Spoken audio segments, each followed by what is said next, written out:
we have an evolutionary history. Through most of our time as humans, there have been intermittent famines. Food has often been scarce. Food service corporations override our natural inclinations to eat and stop eating with specially engineered foods, exploiting this ancient circuit in our brains that says, pack on the fat, pack on the sweet, so that you can survive to live another day. I'm David Linden. I'm a professor of neuroscience at Johns Hopkins University School of Medicine. For many years, my laboratory has studied neuroplasticity, that is, how the brain and the nervous system are changed as the result of experience in the world.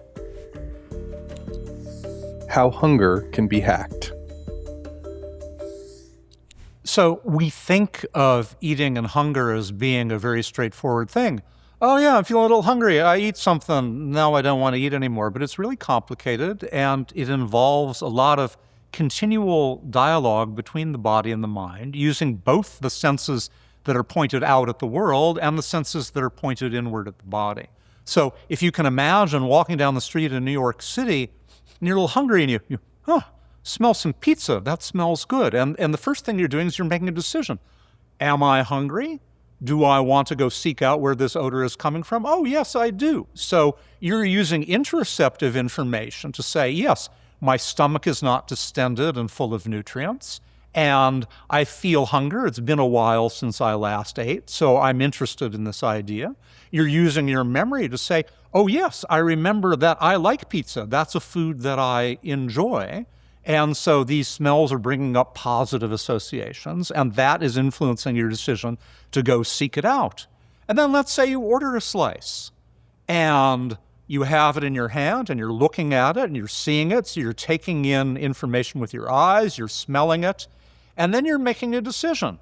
Do I want to put this in my mouth or not? And if it smells a little off, if you sniff it and you think it might have spoiled or the oil is rancid or something bad, you're going to say, well, no, maybe I won't put that in my mouth after all. But really, eating is a series of decisions. So now let's say you've taken a bite and you go, oh, that's delicious. Yes, I'm tasting the salt, I'm tasting the fat, I get that nice yeasty thing from the crust. There's also mouthfeel in my mouth. Am I going to swallow this bite? And you're saying, oh, yes, this is palatable food. There's nothing wrong with it. And so I won't spit it out. I'll swallow it. That's yet another decision. And then you're going on eating your slice. Perhaps you're walking down the street, and you have to make a decision. Am I getting full? This slice is enormous. So am I gonna finish it, or am I going to chuck some of it in the trash and leave it be? And that decision uses several different streams of information coming from your body.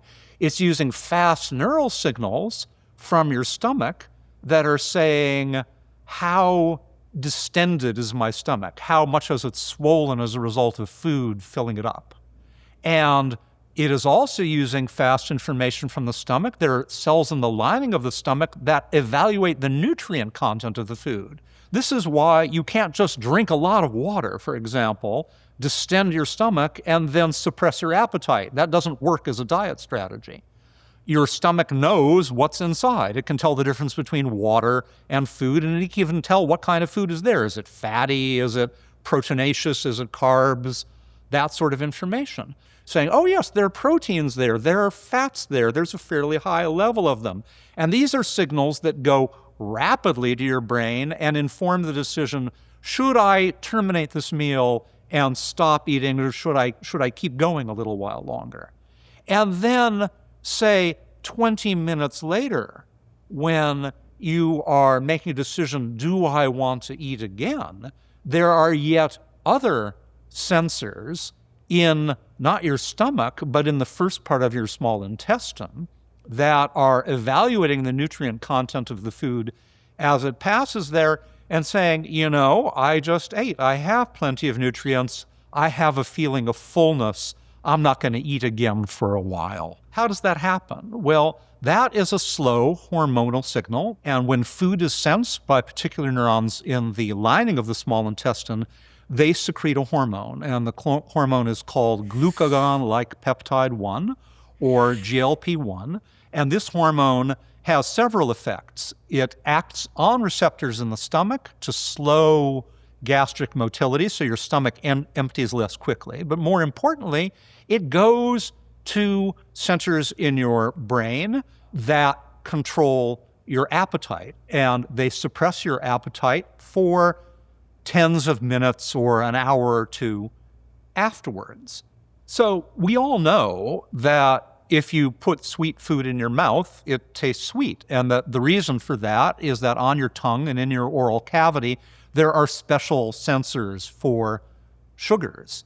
But what most people don't know is that there are similar sensors for sugars actually in your stomach and in your small intestines. And those sensors send information to your brain to guide decisions like, should I stop eating food right now? Curiously, though, while artificial sweeteners, as are widely used in sodas and other foods, they do a very good job of mimicking real sugar for the sweet sensors that are in your oral cavity. They don't fool the sensors that are in your stomach and your intestines because those sensors are molecularly different. So what that means is when you eat artificial sweeteners, there's a mismatch. Your mouth is telling you, oh, this is sugar, but your gut is saying, no, I don't think so. This isn't real sugar. And as a consequence, your brain is getting conflicting signals, and this is probably some of the reason why artificial sweeteners are really not a very effective strategy for losing weight. If you haven't been living under a rock for the last few years, you've heard that there are very popular diet drugs that are based upon the hormone GLP-1. Now, GLP-1 is a class of molecule called a peptide. It's a short bit of a protein. And these peptides are broken down very quickly in your bloodstream. So when your small intestine secretes GLP-1, that signal is only acting on your brain very briefly. And so you would need to inject many times a day, and wouldn't be an effective drug. But some clever chemists at the drug company Novo Nordisk realized that you could take the natural GLP-1 molecule and hang chemical groups off the side. In particular, you could hang fatty acids off the side. And these fatty acids cause this GLP-1-like molecule then to bind to a protein in the blood called albumin. And when it's bound to albumin, it's much more resistant to being degraded by enzymes, and it's much more resistant to being immediately excreted by the kidney. As a result, while natural GLP-1 acts for only minutes, this modified GLP-1 that makes a GLP-1-based drug can suppress appetite for a very, very long time. It can live for a long time in the bloodstream, and as a consequence, you can use it to make a drug that you inject once a week and suppresses appetite strongly. I'm talking about things like semaglutide, which is known as Wegovy or Ozempic, or tirzepatide, which is known as Zepbound or Mounjaro. And these drugs, by mimicking this natural signal, are very effective at suppressing appetites, and people are losing typically between 12 and 17% of their body weight after taking a once-a-week injection of these drugs over many weeks. But they seem to be even better than that. In other words, if you compare the health benefits that you can measure from people who are taking GLP-1 drugs, it seems that there are beneficial effects above and beyond what you would predict from just the amount of weight they're losing. And we don't entirely know why this happens, but it makes sense biologically because the receptor for the hormone GLP-1, which is also going to be activated by these drugs, it's not just in your stomach and it's not just in your brain, it's in all kinds of organs. It's in your heart, it's in your kidneys, it's in your liver, it's in all kinds of places, and it's doing something good there. We don't entirely know what that is, but it's probably some sort of anti-inflammatory effect that provides benefit beyond just what the weight loss is doing. GLP-1-based weight loss drugs aren't perfect. They have a lot of benefits, but they have some side effects. Some people feel nauseated. Some people feel gastrointestinal distress. Sometimes people feel brain fog or a loss of energy on them. And the newer generations of weight loss drugs that are being developed right now may help to make those side effects better. The other thing is that when you eat less, you don't just lose fat mass, you also lose muscle mass. So you got to be really careful. If you're losing weight on a GLP-1 drug, you want to go to the gym and do load-bearing exercise to keep your muscle mass up. You want to make sure that you're consuming enough protein to allow your muscles to be able to continue to stay at a reasonable size. So some of these problems may only emerge when we see people using them for years and years and years. And you have to use them for years and years and years because they only work as long as you consume them. You go on a GLP-1 drug, you use it for a year, you go off the drug, you're going to gain all the weight back. It doesn't seem to have a permanent reversal effect. When these drugs were first developed, if you had asked me as a neuroscientist, would these drugs that suppress appetite also suppress the other kinds of rewards that people tend to overdo, like alcohol or drugs of abuse, or even compulsive shopping or gambling, all of which activate the brain's reward circuitry?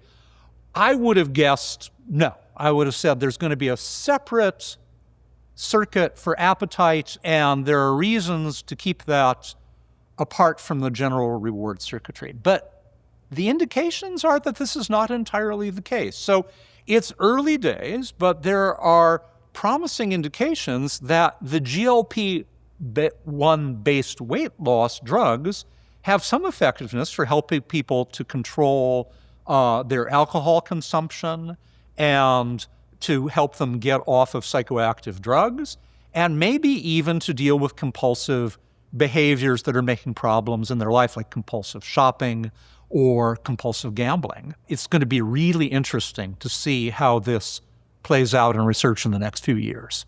So there are some really interesting things that have come out in the last few years in body to brain signaling that have implications for weight loss.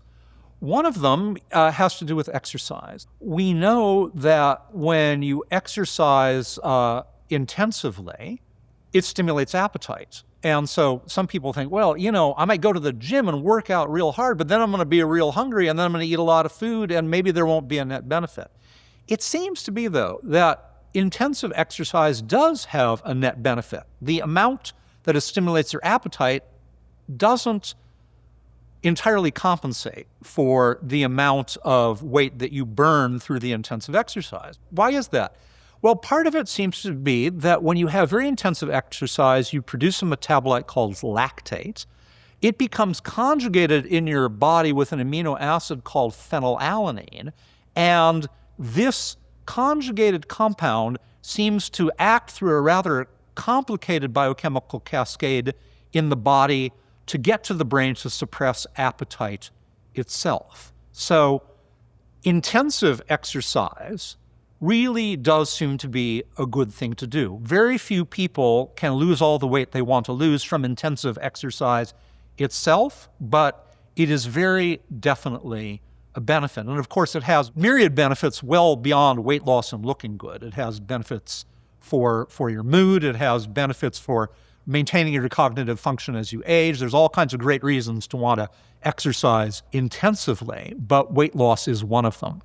Since 1960, the average person in the United States is 27 pounds heavier. That's a lot. Why is that? It's not that the genetics of people in the United States has changed. It's not like there's a toxin or there's a change in our metabolism. The reason for this is the people who are making our highly processed foods, as we find both in restaurants and also in the supermarket, have laboratories where they figure out how to manipulate our appetite systems in our bodies and brains in order to get us to overeat. And we have an evolutionary history, right?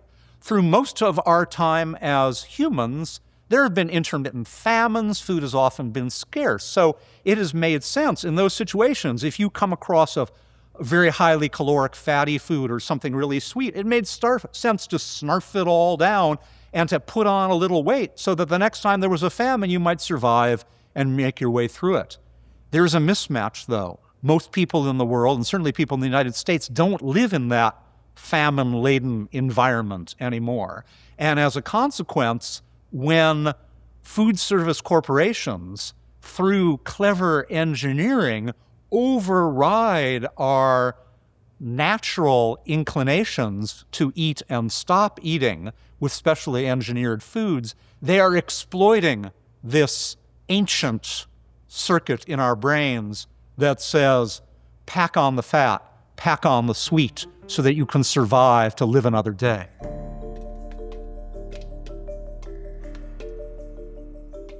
Want to support the channel? Join the Big Think members community where you get access to videos early, ad-free.